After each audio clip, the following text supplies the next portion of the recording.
বিশ্বে বহু ধর্মগ্রন্থ থাকলেও গীতাই একমাত্র ধর্মগ্রন্থ যার জন্মজয়ন্তী পালন করা হয়। কারণ এই জ্ঞান সরাসরি শ্রীকৃষ্ণের মুখনিসৃত, তাই এর মাহাত্ম্য অনন্য। সনাতন ধর্মে শ্রীমদ্ ভগবদ গীতার গুরুত্ব অতুলনীয়। হিন্দু ধর্মে এটি অন্যতম শ্রেষ্ঠ ধর্মগ্রন্থ হিসাবে মান্য। প্রতি বছর অগ্রহায়ণ মাসের শুক্লপক্ষের একাদশী তিথিতে গীতা জয়ন্তী উদযাপিত হয়। মহাভারতের কুরুক্ষেত্রে যুদ্ধ প্রকালে শ্রীকৃষ্ণ এই তিথিতেই অর্জুনকে গীতার জ্ঞান দান করেছিলেন। সেই স্মরণেই পালন করা হয় গীতার জন্ম জয়ন্তী। শ্রীকৃষ্ণের বাণীভেদে উচ্চারিত শ্লোকসমূহে রচিত গীতা কেবল ধর্মশাস্ত্র নয়, এটি একটি জীবন দর্শন, কর্ম, ধর্ম, নৈতিকতা, আত্মজ্ঞান, ঈশ্বর চেতনা এবং মোক্ষ প্রাপ্তির পথ সম্পর্কে স্পষ্ট দিক নির্দেশ দেয় এই শ্রীমদ্ ভগবদ গীতা।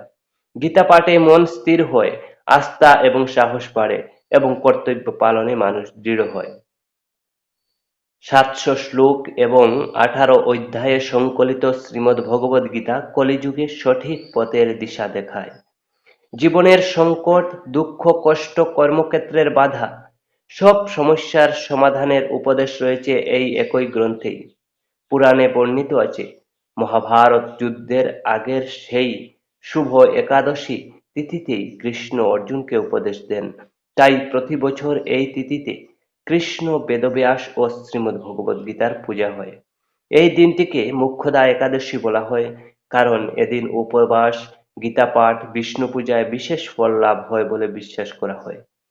পূর্বপুরুষ তর্পণে সুফল মিলে।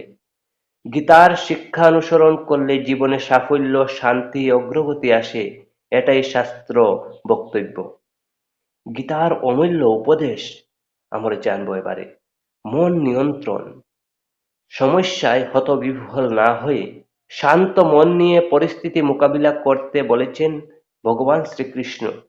কর্মযোগ, কর্ম করে যাও, ফলের আকাঙ্ক্ষা করো না, গীতার অন্যতম মূল বাণী। এরপর রাগ নিয়ন্ত্রণের বিষয়েও বলেছে ভগবান গীতায়।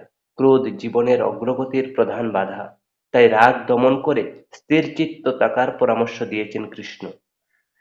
অযথা দুশ্চিন্তা পরিহার, জন্ম মৃত্যুর চক্র শাশ্বত, তাই অহেতুক দুশ্চিন্তা না করে সৎকর্মে মনোযোগ দিতে বলেছেন শ্রীকৃষ্ণ। এবারে গীতা সম্পর্কে কিছু গুরুত্বপূর্ণ তথ্য আমি আপনাদের সামনে নিয়ে এসেছি। গীতার সমস্ত শাস্ত্রের সারস্বরূপ। মহাভারতের ভীষ্ম পর্বের ২৫ থেকে ৪২ নং অধ্যায় মিলে হয়েছে এই গীতা। মোট ৭০০ শ্লোক। একটি শ্লোক বলেছেন ধৃতরাষ্ট্র, সঞ্জয় বলেছেন ৪০টি এবং অর্জুন ৮৫টি, এবং ৫৭৪টি শ্লোক বলেছেন ভগবান শ্রীকৃষ্ণ।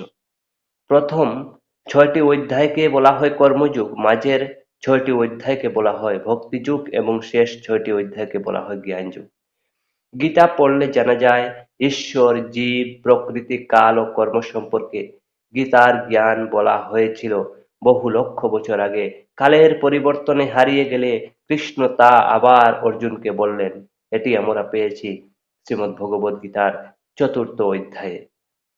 মাত্র ৪০ মিনিটে শ্রীকৃষ্ণ গীতার সম্পূর্ণ জ্ঞান দিয়েছিলেন অর্জুনকে। গীতা প্রকাশিত হয়েছে বহু দোষ, গুণ, প্রকৃতি, কর্ম এবং চরিত্র সংক্রান্ত উপদেশ। ১৮ অধ্যায়ের প্রত্যেকটি মাহাত্ম্য বর্ণিত আছে। গীতার সারমর্ম ১০ম অধ্যায়ের ৮ থেকে ১১ নম্বর শ্লোকে সংক্ষেপে বর্ণিত।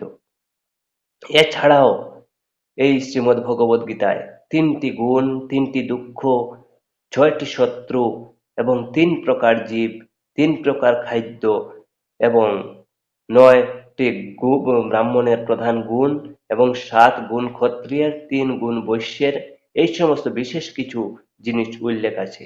গীতায় যোগ শব্দ এসেছে ৭৮ বার এবং যোগী শব্দ এসেছে ২৮ বার। এবং আমরা জানতে পারি যে নরকে গমন করার ৩টি দরজা, কাম, ক্রোধ এবং লোভ। শ্রীকৃষ্ণের শান্তির সূত্র।